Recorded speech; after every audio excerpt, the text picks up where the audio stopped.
Hi,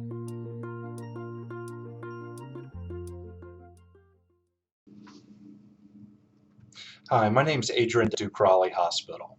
I'm sorry that we're not able to physically gather right now for our Survivors Day celebration at the Cancer Center, but I am thankful that we're able to connect with one another virtually. It certainly is unprecedented times that we're living in, and I imagine that for many of you watching, you've been facing some unprecedented times in your life as well. And that may have started when you were told that you or a loved one had cancer.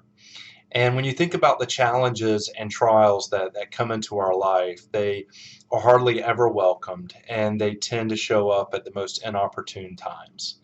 And so, as we think about celebrating our survivors and we think about what it means to do so in this current climate that we're in right now, I want just to offer a couple of things to you. First, I want to invite you to think about what's getting you through. Specifically, what's been getting you through this pandemic? I imagine that for everyone watching, our answers could be very different. For some, they may say their friends or their family are getting them through. For others, it may be Netflix. For others, it might be prayer or their faith. But whatever's getting you through, I would invite you to maybe think about that a little bit more. So often, I don't think we think enough about those things in our life that get us through difficult times. And if you're facing a difficult time in your life right now, think about what's gotten you through difficult times in the past. Because chances are, whatever has gotten you through those challenges and those trials in the past are going to be what gets you through the trials that you may be facing right now. I think all of us would be well served to spend a little bit more time thinking about what's getting us through these times. And if prayer is getting you through this time, what would it look like to spend more time in prayer? If meditation is getting you through this time, what would it look like to spend more time meditating? If your friends and your family are getting you through these times, what would it look like as best you can to spend more time with them? I would also encourage you to look for the silver linings. So often, I think we as human beings are wired to maybe see more of the negative side of things in life, and particularly when we are facing trials and struggles. But more times than not, there's always a silver lining that's there. And I would tell you, even in the midst of this pandemic, there's silver linings to be had. We sometimes just have to look for them.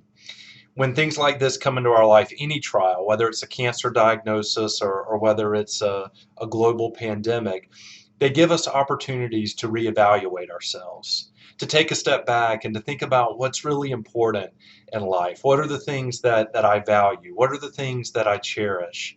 And am I spending enough time with those things? When life is good, when schedules are full, when we are able to go and do as we please, we hardly have time to think about the important things in life. And so, if there's a silver lining in the midst of this pandemic, it's the opportunity to think about what really is important and to reassess who we are and what's valuable to us.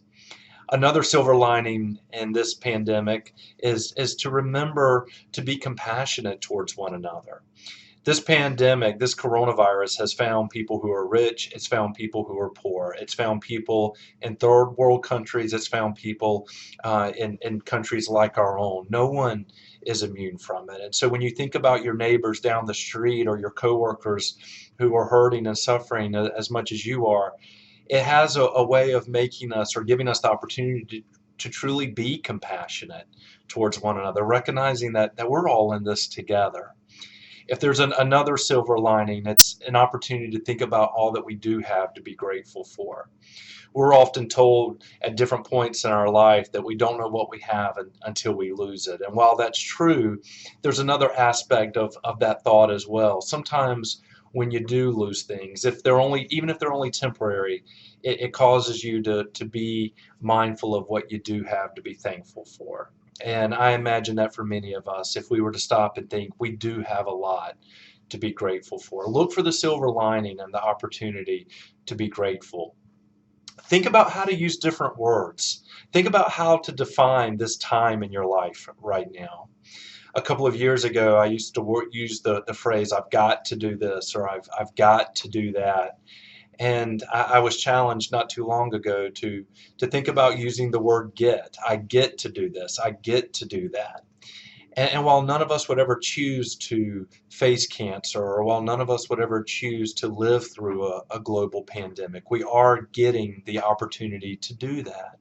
And we're learning things that had we not faced cancer or had we not faced a global pandemic, we would have never experienced, or we would have never learned about ourselves or about other people. So think about the words you use to describe this time. And lastly, think about what you can change and what you can influence. We can't rush a vaccine. We can't make this virus go away. Sometimes we can't make cancer go away. But what can we influence? Well, we can certainly influence other people's lives. We can certainly change our attitudes and our behavior. So think about those things that you can change. And lastly, think about what you might be able to do for others. There's a lot of power in doing things for others. Albert Schweitzer said that the purpose of human life is to serve and to show compassion and to have a will to help others. And I think he is absolutely right. Doing unto others is truly a foundation of not only being neighborly and being kind and being compassionate towards other people. It's amazing what it does for ourselves. And so if you are looking to find joy, if you are looking to find meaning, if you are looking for significance in the midst of all that is going on right now, it might be found in doing things for other people. If there are ways that we as chaplains at Duke Regional, Duke University Hospital, or Duke Raleigh Hospital can walk with you during this time, whether it's facing cancer or whether it's navigating the health system in the midst of this pandemic, I want you to know that we're here and we're pulling for you, and we're here to support you any way that we can. Blessings to you on this Survivor's Day.